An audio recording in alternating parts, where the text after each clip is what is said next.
everyone, my name is Sarah and I'm going to speak to you today about the business opportunity that me and Ashik, sitting here in the first row, identified a couple of months ago. Before I start, how many of you heard about equity crowdfunding before? Raise your hand. Okay, a couple of people. Good. So let's start with a story. A couple of months ago, I came to Asia from Europe, and I learned about the concept of Islamic finance. And as I started researching, reading more, I found out that the European market is very underdeveloped when it comes to Islamic finance, Islamic financial products, investment products. So, I don't know if you're aware of it, but in most of the European countries there are no Islamic banks. So the presence is only in the UK. First bank started operating in France this year. The same in case of Germany. A couple of banks in Luxembourg, but not for retail. And so how does it look like for, let's say, a working professional in France? Basically, if he saves every month 500 euros, and he wants this capital to work for him, there are no efficient ways of doing so at the moment. Because what he does is either he leaves the money on his current account or he uses the conventional banking. And when it comes to Muslim entrepreneurs in Europe, it's also hard for them to raise funding to expand their businesses and go abroad. So there is definitely a market demand. And one of the ways that we see for solving this problem is to create a Sharia-compliant equity crowdfunding platform to match these two groups. So the entrepreneurs and the micro-investors from the three main European markets, France, Germany, and the UK. And we started validating this idea together with a Singapore-based startup accelerator called JFDI. So how we did it, we started speaking to our potential clients, micro-investors and entrepreneurs.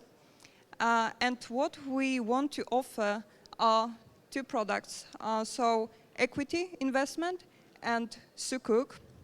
Following the model of British platform Crowdcube, the investment would start from $10 and we would charge 5% commission from each successful campaign.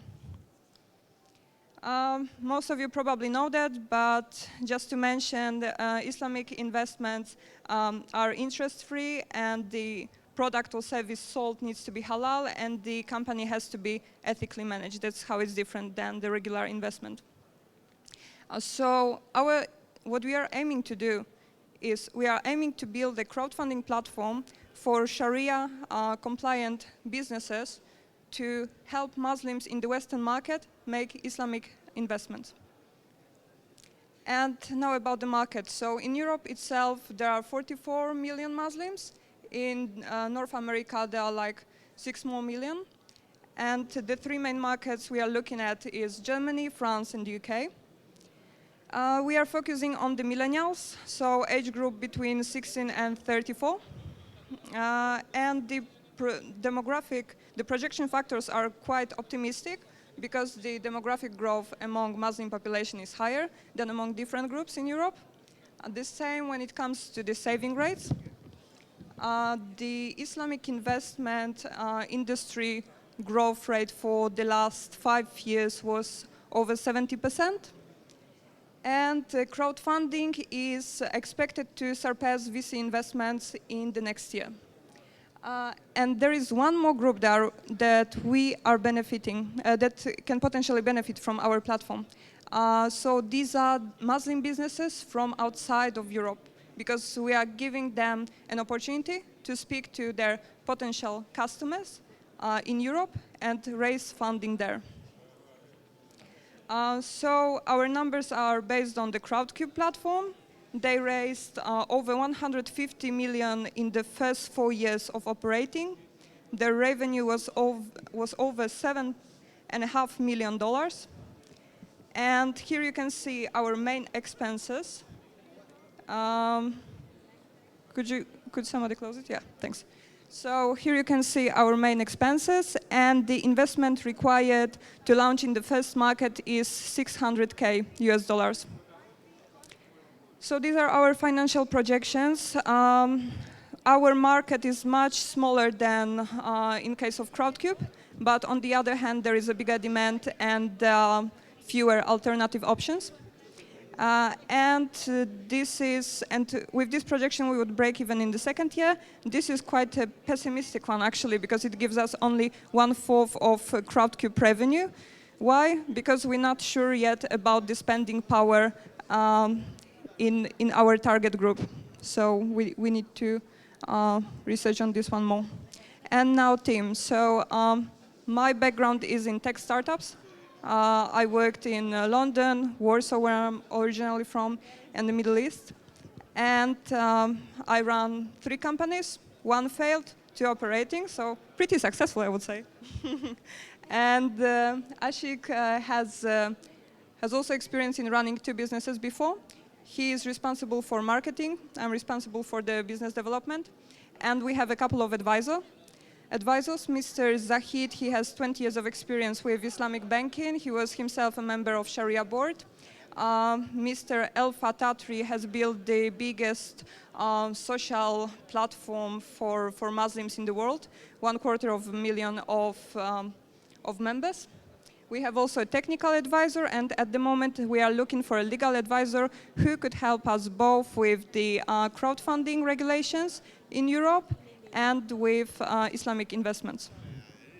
So, summing up, if you are interested in the opportunities for Islamic finance and especially for equity crowdfunding in Western markets, please speak to us, because what we're aiming to do is to build a crowdfunding platform, equity crowdfunding platform for Sharia-compliant businesses to help Muslims in the Western markets make Islamic investments. Thank you so much. Thank you, Sarah, for that presentation. Do we have any questions from the floor? Any questions, please? How do you verify that the businesses that you deal with are halal or Sharia compliant? Yes, so one of the options that we are considering is to have a Sharia board that will certify the businesses. We are still talking with our potential customers to find out what exactly they expect, because our understanding is that they don't care that much about the certificates. What they care about is just knowing that the business is run by Muslim and that the product is halal. Any other questions from the floor? If there are no questions and you want to engage with Sarah, you can do so off stage. Thank you very much, Sarah, for that presentation.